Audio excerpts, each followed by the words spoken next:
दोस्तों, क्या आपने कभी अपने सपने में अपने पूर्वजों को देखा है? अगर देखा है तो आप हमसे इस वीडियो में लास्ट तक जुड़े रहें। उसके सारे रहस्यों को हम आज इस वीडियो में उजागर करेंगे। मेरे साथ जुड़िए। मैं इस रहस्यों के गहराई में उतरूंगी और जिन लोगों को हम जानते हैं वो हमारे सपने में क्यों आते हैं, और पितृपक्ष के 7 रहस्यों को भी उजागर करूंगी साथ साथ। इस वीडियो में आप इस रहस्य का पता लगाएंगे कि आपके अतीत के लोग आपके सपनों में क्यों आते हैं, खासकर पितृपक्ष के दौरान।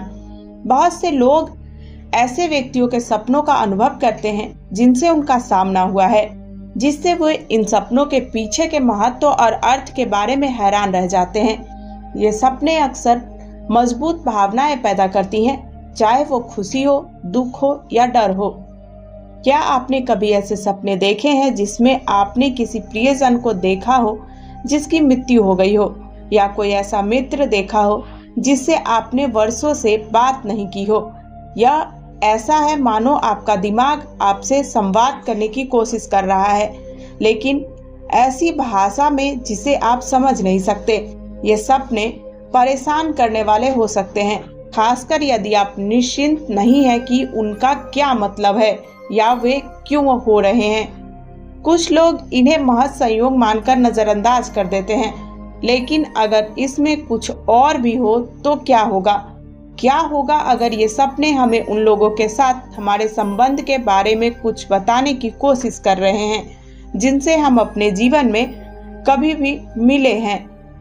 जाने पहचाने चेहरों के सपने भी हमें पुरानी यादों की भावनाएं, बीते हुए समय की लालसा के साथ जोड़ सकते हैं। हम शायद सोच रहे होंगे कि क्या होगा अगर हम समय को पीछे कर सके, अगर हम किसी ऐसे व्यक्ति के साथ एक पल भी गुजार सके फिर से जिसे हम प्यार करते थे। ये भावनाएं जबरदस्त हो सकती हैं और यह आश्चर्य होना स्वाभाविक है कि हमारे मन में ये भावनाएं क्यों उत्पन्न हो रही है। क्या हमारे सपने सिर्फ हमारे अवचेतन का प्रतिबिंब है, या इसमें कुछ और भी शामिल है? इन सपनों के बारे में सवाल उठना स्वाभाविक है, खासकर यदि आप ऐसे व्यक्ति हैं जिसने इन्हें अक्सर अनुभव किया है। आप सोच रहे होंगे कि कुछ लोग आपके सपनों में क्यों आते हैं, आप उनके बारे में सपने क्यों देख रहे हैं। क्या वे आपको कुछ बताने की कोशिश कर रहे हैं, या यह सिर्फ आपके दिमाग का दिन की घटनाओं को संसाधित करने का एक तरीका है? सपने हमेशा से इंसान के लिए आकर्षण का स्रोत रहे हैं और विभिन्न संस्कृतियों ने उन्हें अनोखे तरीके से देखा है। भारतीय परंपराओं में सपनों को आध्यात्मिक क्षेत्र में एक खिड़की, पूर्वजों और मार्गदर्शकों के साथ संवाद करने का एक तरीका माना जाता है। पितृपक्ष के दौरान हिंदू कैलेंडरों में 16 दिन की अवधि यह माना जाता है कि दुनिया के बीच का पर्दा सबसे पतला होता है, जिससे इन लोगों के साथ संचार करना आसान हो जाता है जो गुजर चुके हैं।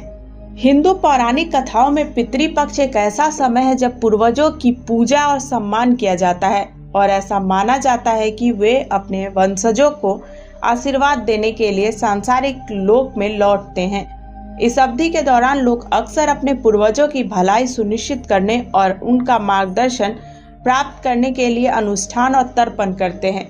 लेकिन इसका हमारे सपनों में क्या लेना देना है? हमारे अतीत के लोग इस दौरान हमारे सामने क्यों आते हैं?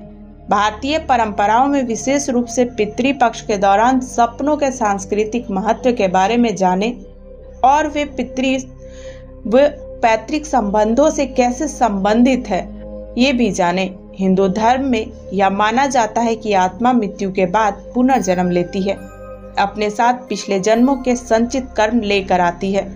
यह अवधारणा पैतृक ऋण के विचार से निकटता से जुड़ी हुई है, जहां जीवित लोग अपने पूर्वजों की आत्माओं की मुक्ति के लिए जिम्मेदार हैं। पितृपक्ष के दौरान सपनों को इन पूर्वजों के साथ संवाद करने, अधूरे कर्म को सुलझाने और उनका आशीर्वाद लेने के लिए तरीके के रूप में देखा जाता है। पितृपक्ष के दौरान सपनों का महत्व सिर्फ सांस्कृतिक प्रथाओं से परे है, या आध्यात्मिक मान्यताओं में भी गहराई से निहित है। ऐसा माना जाता है कि इस अवधि के दौरान पूर्वजों की आत्माएं अधिक सक्रिय होती है, अपने वंशजों के जीवन का मार्गदर्शन और प्रभावित करती हैं। सपने इस मार्गदर्शन का लाभ उठाने, उन लोगों से ज्ञान और दिशा निर्देश प्राप्त करने का एक तरीका बन जाते हैं जो हमारे सामने आ चुके हैं। कई भारतीय घरों में पितृपक्ष आत्मनिरीक्षण और आत्मचिंतन का समय है। अपने स्वयं के कर्म और अपने पूर्वजों के साथ हमारे संबंधों की जांच करने का समय है। ऐसा माना जाता है कि अपने पूर्वजों का सम्मान करके हम खुद को नकारात्मक पैटर्न और कर्म ऋणों से मुक्त कर सकते हैं और आध्यात्मिक मुक्ति के करीब जा सकते हैं। इस अवधि के दौरान सपने एक प्रक्रिया से एक महत्वपूर्ण उपकरण बन जाते हैं जो हमें अनसुलझे मुद्दों को उजागर करने और रिश्तों को सुधारने में मदद करती हैं। पितृपक्ष के 7 रहस्य को उजागर करेंगे जो परिचित चेहरे के बारे में सपने देखने की घटना और उनके आध्यात्मिक निहितार्थ को समझाते हैं। पहला रहस्य यह है कि हमारे सपने हमारे साथ संवाद करने, हमारे पूर्वजों और मार्गदर्शकों के संदेश देने की कोशिश कर रहे हैं। दूसरा रहस्य यह है कि पितृपक्ष अत्यधिक आध्यात्मिक गतिविधियों का काल है जहां दुनियाओं के बीच का पर्दा सबसे कम होता है। तीसरा रहस्य यह है कि हमारे पूर्वज हमारा मार्गदर्शन करने, अधूरे काम निपटाने और उनका आशीर्वाद पाने में हमारी मदद करने की कोशिश कर रहे हैं। चौथा रहस्य यह है कि सपने इस मार्गदर्शन को प्राप्त करने का, उन लोगों से ज्ञान और दिशा प्राप्त करने का एक तरीका है जो हमारे सामने आए हैं।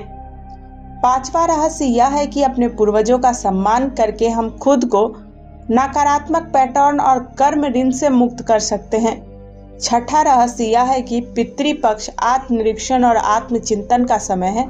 अपने कर्मों और अपने पूर्वजों के साथ अपने संबंधों को परखने का समय है। सातवां और अंतिम रहस्य यह है कि हमारे सपने आध्यात्मिक मुक्ति का प्रवेश द्वार है, अनसुलझे मुद्दों को उजागर करने और रिश्तों को सुधारने का एक तरीका है। इन अनुभवों के महत्व पर जोर देते हुए सपनों और पैतृक आत्माओं के बीच संबंध के बारे में मुख्य अंतर्दृष्टि को दोबारा दोहराएंगे। पितृपक्ष के दौरान सपने केवल आकस्मिक घटनाएं नहीं हैं, वे हमारे पूर्वजों के साथ संवाद करने, मार्गदर्शन और ज्ञान प्राप्ति करने की एक तरीके हैं। इन सपनों पर ध्यान देकर हम अपनी पैतृक विरासत से अपना जुड़ाव गहरा कर सकते हैं और आध्यात्मिक मुक्ति के करीब पहुंच सकते हैं। वही यदि आपने कोई भी सपना कभी देखा हो जिससे आप हैरान या उत्सुक हैं, तो हमें नीचे टिप्पणी में अपने बारे में जरूर बताएं।